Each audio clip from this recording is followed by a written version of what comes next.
Availability of water supply.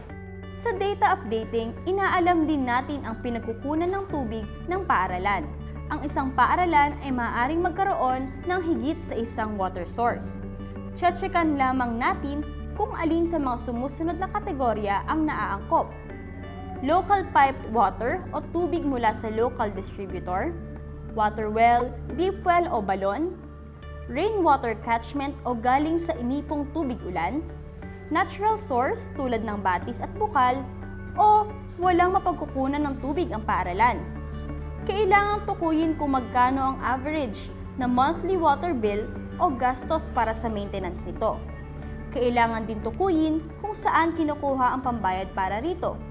Kung ito ba ay binabayaran mula sa MOOE, pondo galing sa school canteen, local government unit, parent-teacher association, o mula sa pribadong sektor o individual.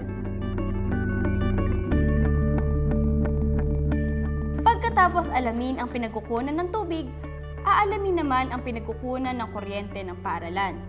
Ito ay maaaring galing sa grid supply o kuryente na mula sa local power distributor tulad ng mga local electric cooperative, generator o makinang pinapagana ng diesel o gas. O baka naman ay mula sa solar power o kuryenteng mula sa araw gamit ang solar panels. Pagkatapos, tukuyin kung magkano ang average monthly electric bill o gastos para sa maintenance nito. Alamin din kung saan kinukuha ang pambayad rito, kung ito ba ay binabayaran mula sa MOOE, pondo galing sa school canteen, local government unit, parent-teacher association, o mula sa pribadong sektor o individual.